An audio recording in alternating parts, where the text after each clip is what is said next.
Let's recall that besides data center networking, besides GPUs, even though it's very important and hot topic right now, there are other types of networking.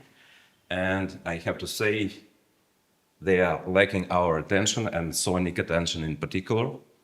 So today we are going to talk about transport networking, about telco, internet service providers environment, mobile networks. I think we still have to take care of those types of networks that connects people together and connects us to the data center and to GPUs, enabling us using all this power enabled by the most fancy, most modern networking.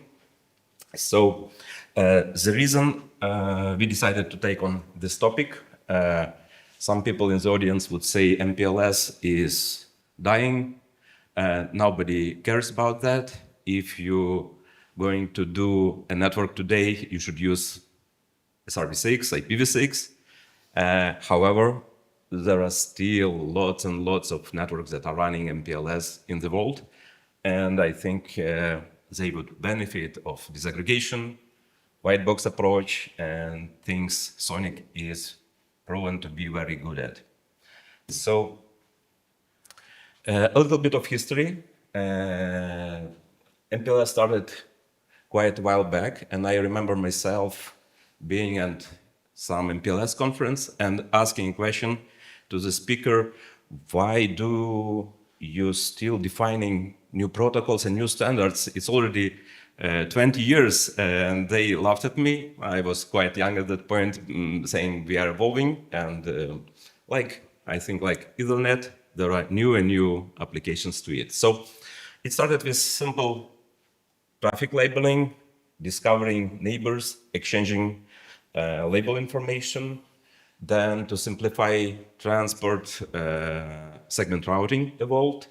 And nowadays we are talking about doing the same, but with newer and probably more efficient technology like SRv6. Over the last couple of years, we've got a number of questions from either telco operators or telco equipment vendors, whether or not we can use SONiC in our deployments and our environments. We made, I think, 2 or 3 very deep studies on what we have in the SONiC right now and what are the regular telco equipment requirements. Tried to do matchmaking, and the result is roughly the following. 1/3 of the features are already here in SONiC and can be used. 1/3 of the features is in evolving or premature state, and 1/3 of the features we assessed as absent. So, but it was barely theoretical evaluation.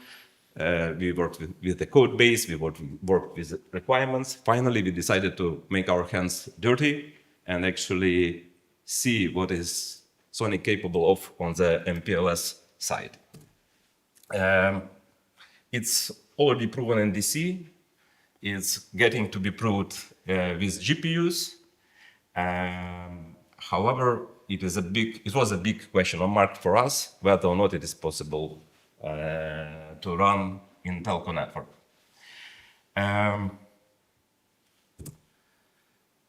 Here we have like a short snapshot or summary what has been done in SONiC and MPLS until today. On the diagram, we see different components which were integrated or somewhat integrated. And I pass for mic to Andriy. Here. I'm lazy, I will be using this one. So he can get you deeper into the details and... Yeah, some part of boring technical stuff.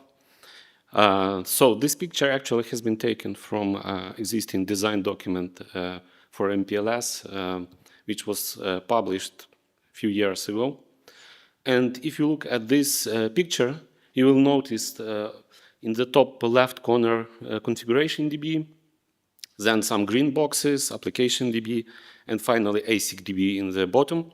So looks like everything is there. And that was the initial impression. But once you start trying to configure something, you will realize that basically you can just enable MPLS at the networking interfaces, and that's it. And no way to add labels or configure some control plane stuff. We decided to take a look into SONiC community test cases to check how this is going to be configured. And what a big surprise, this top right part of the picture marked red. Community test cases just put some configuration directly into the application DB. And that's obviously not what the customers may need to experience, right? So we were trying to consider two typical operation modes for SR-MPLS. The left one, so-called SR best effort, basically is the same as for LDP. I mean, the approach is the same. So you run some IGP. Well, first of all, you configure statically nodes segment IDs, then run IGP to propagate these segment IDs and so on. And then you are able to run traffic. SONiC that uses FRR already supports extensions for both ISS and OSPF to use these IGPs as a control plane protocols for segment routing.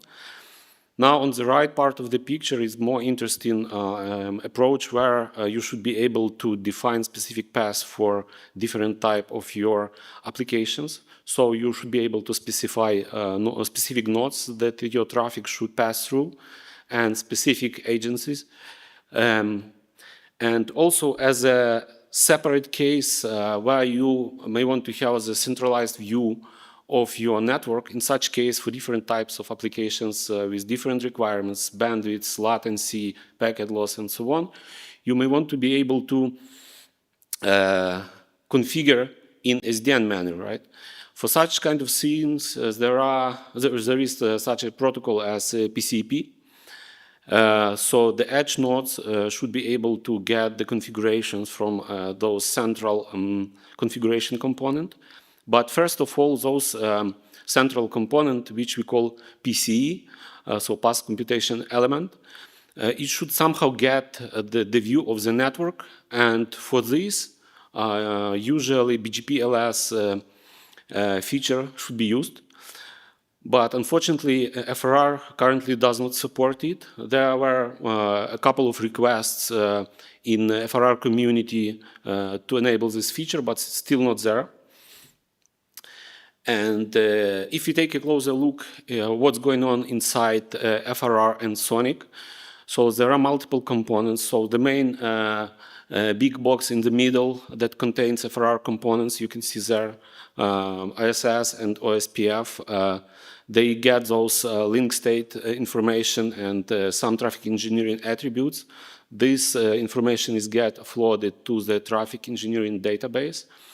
And also, at the very top, we have PASD, which can be executed in basically two modes as a path computation client or path computation element. So when we run the solution in SDN way, we run it in path computation client mode.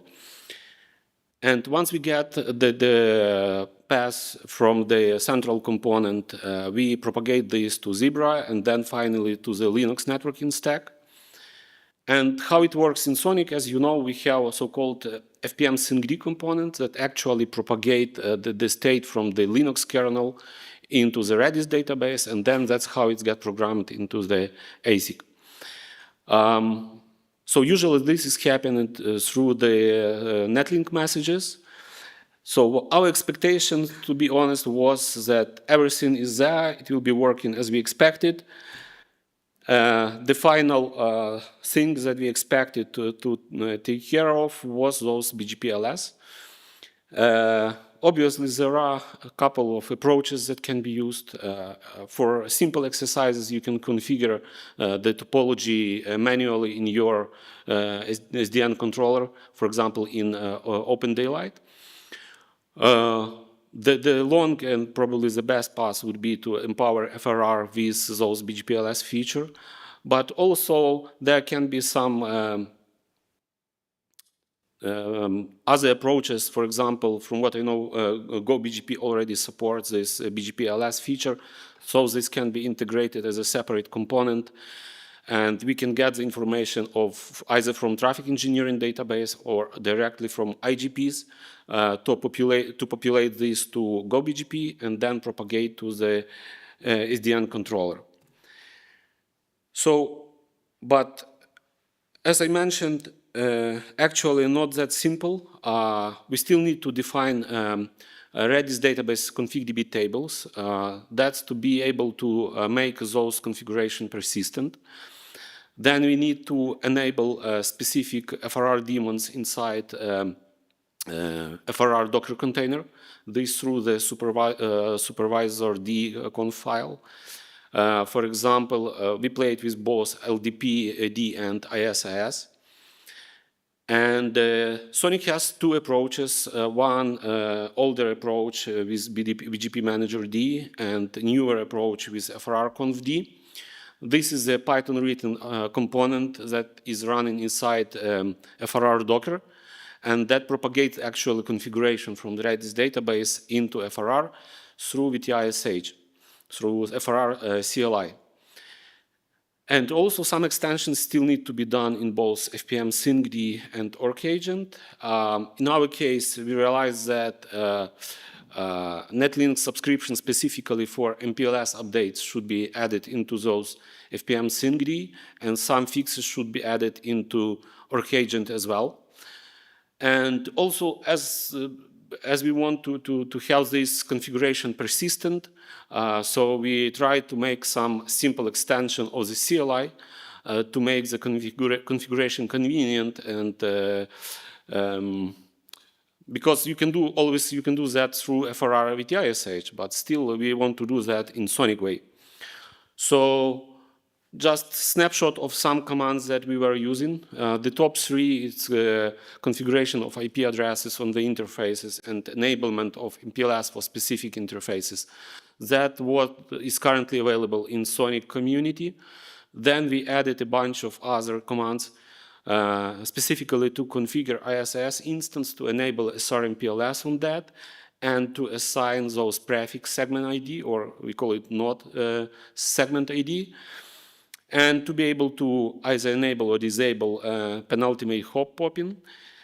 And then we added interfaces to this ISIS instance, and also there are a few features that are usually asked by different customers.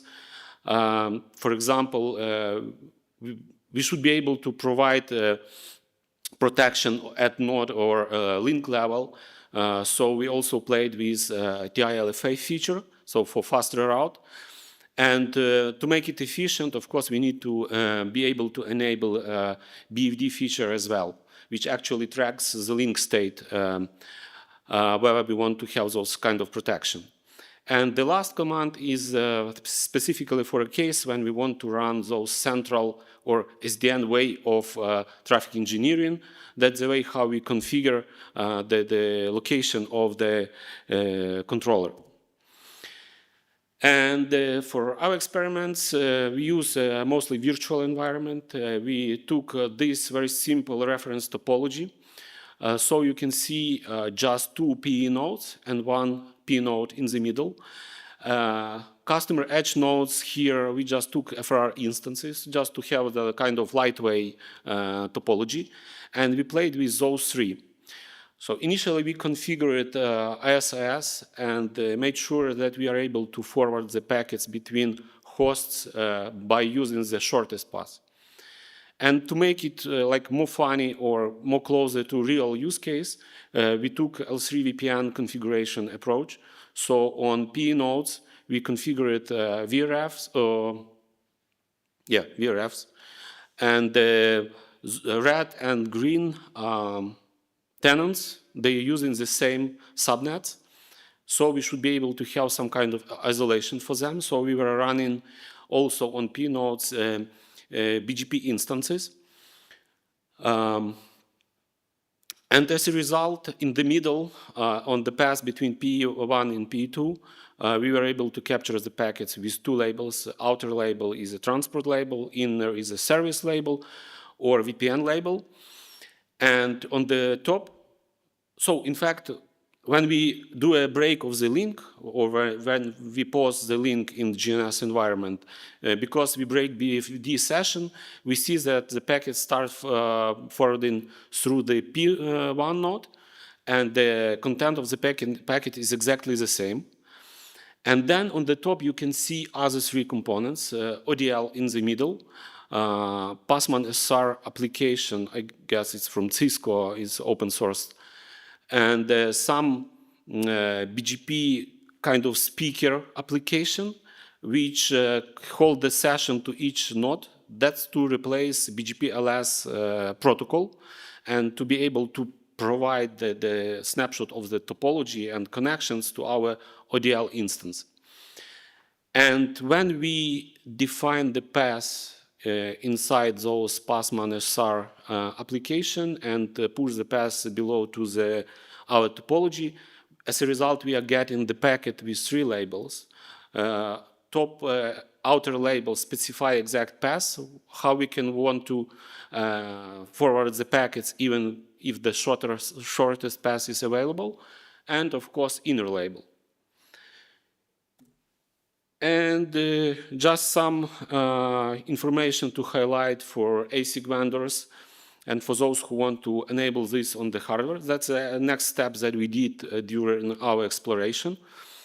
So switch abstraction interface already defines two components. It's INSEC entry, which matches on outer label ID, and then can do some number of POP operations on the label stack, and then specify a next hop ID. It can be either IP type of next hop, if we pop in the last label from the packet, or outsec type of the next hop. And then those next hop object, specifically outsec type, was defined for MPLS case. And it can be either push type of the next hop or swap type. So the push type is usually used on PE nodes on the edge, and swap type is used on P nodes, so in the middle. And as a result, if we use a next hop as a push type, we can define the label stack. For a swap type, we use just one label. It means we just replace label in the packet, right? And also to be able to run the control plane packet, you need to enable some kind of specific trap types. In our case, it's the BFD packet and ISIS packet. So everything, so we were able to enable both approaches. So SRBE approach based on ISIS, and also those SRTE based on SDN approach with open daylight. And that works perfectly fine. But of course, because of it works through the Linux networking stack. And then we try to analyze the logs. So you know that in SONiC we have those SciRedis record file that captures all the configurations that comes from the control plane to the ASIC. And we were trying to compare it with what we have in Linux networking stack. So here for P node, you can see in the left column, it's what we have in Linux, and the right column, some stuff from switch abstraction interface. So either with or without PHP, we see that the rules are the same as we expected. So we are matching on some outer label, and we are doing either one pop of the outer label in case PHP is enabled, or the second case, when PHP is disabled, actually we see also number of pop is 1, and then we use a swap. I guess it's according to the existing high-level design document in community, but it's a bit unusual for me. So I would replace here the 1 for 0, actually. And then the most interesting part was observed on P nodes. So it works pretty well if you are not using L3 VPN use case, if we just put in or removing the label, right?